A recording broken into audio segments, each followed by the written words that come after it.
Hello viewers, welcome to 100% filmy. Surya birthday సందర్భంగా ఈ cinema గ్లిమ్స్ను makers release చేశారు. గ్లిమ్స్లో సూర్య లుక్ మామూలుగా లేదు. అసలు అలా గన్ను పట్టుకుని పక్కన బాడీగార్డ్తో నడిచి వస్తుంటే రోలెక్స్ను మించిన క్యారెక్టర్ ఉండబోతుందా అనే క్యూరియాసిటీ క్రియేట్ అయింది. సూపర్ స్టార్ రజనీకాంత్, కమల్ హాసన్ తర్వాత ఆ స్థాయిలో టాలీవుడ్లో తిరుగులేని క్రేజ్ తెచ్చుకున్న కాలీవుడ్ నటుడు సూర్య. అసలు సూర్య సినిమాలు రిలీజ్ అవుతున్నాయంటే మన హీరో సినిమా రిలీజ్ అవుతుందనేలా అనిపిస్తుంది. అంతేకాదు, సూర్యను దత్తపుత్రుడు అని ముద్దుగా పిలుచుకుంటుంటారు కూడా. సూర్య అంటే మన తెలుగువారికి ఎంత ఇష్టం అంటే ఆయన నటించిన 24 అనే సినిమా తమిళంలో ఫ్లాప్ అయినా ఇక్కడ మాత్రం బ్లాక్ బస్టర్ హిట్ అయింది. అంతలా సూర్య సినిమాలను మన తెలుగువారు ఆదరిస్తుంటారు. గజనీ సినిమా నుంచి జై భీమ్ వరకు ప్రతి సినిమాను మన తెలుగువారు ఆదరిస్తూనే ఉన్నారు. అంతెందుకు, విక్రమ్ సినిమాలో రోలెక్స్ అనే క్యామియోకి మన తెలుగువారు చొక్కాలు చింపుకున్నారంటే మామూలు విషయం కాదు. ఇక ప్రస్తుతం సూర్య కంగువా మూవీ షూట్లో బిజీ అయిపోయారు.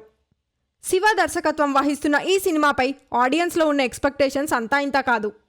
ఇప్పటికే రిలీజ్ అయిన టీజర్ గ్లిమ్స్లు మామూలు అంచనాలు క్రియేట్ అవ్వలేదు.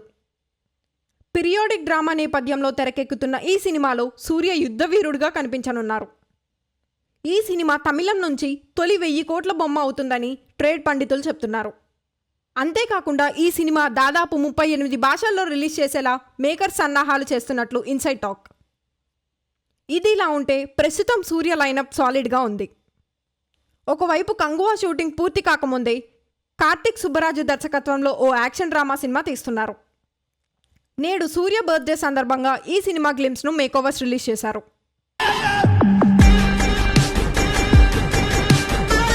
గ్లిమ్స్లో సూర్య లుక్ మామూలుగా లేదు. ఎక్కడో సముద్ర తీరాన ప్రేమ, సంతోషంతో పాటు యుద్ధం, ఒకరి కోసం చూస్తుందంటూ సూర్య డాన్ మేకోవర్లో చంపేశారు. అసలు అలా గన్ను పట్టుకుని పక్కన బాడీగార్డ్తో నడిచి వస్తుంటే రోలెక్స్ను మించిన క్యారెక్టర్ ఉండబోతుందా అనే క్యూరియాసిటీ క్రియేట్ అయింది. మరీ ముఖ్యంగా చివర్లో గన్ పేల్చి ఇచ్చిన ఎవెల్ స్మైల్ మాత్రం నెక్స్ట్ లెవెల్. అసలు చూస్తుంటే కార్తిక్ సుబ్బరాజు ఈసారి సూర్యను మామూలుగా చూపించడం లేదని క్లారిటీ వచ్చేసింది. మరోవైపు సంతోష్ నారాయణ్ బ్యాక్గ్రౌండ్ మ్యూజిక్ మాత్రం వేరే లెవెల్లో ఉంది. ఇప్పటికే ఈ సినిమా షూటింగ్ స్టార్ట్ అయిపోయిందని, అన్నీ కుదిరితే వచ్చే ఏడాది ప్రథమార్థంలో ఈ సినిమా రిలీజ్ చేసేలా మేకర్స్ ప్లాన్ చేస్తున్నారు. ఇక ఈ మూవీలో పూజా హెగ్డే హీరోయిన్గా యాక్ట్ చేస్తున్నట్టు ఇన్సైడ్ టాక్.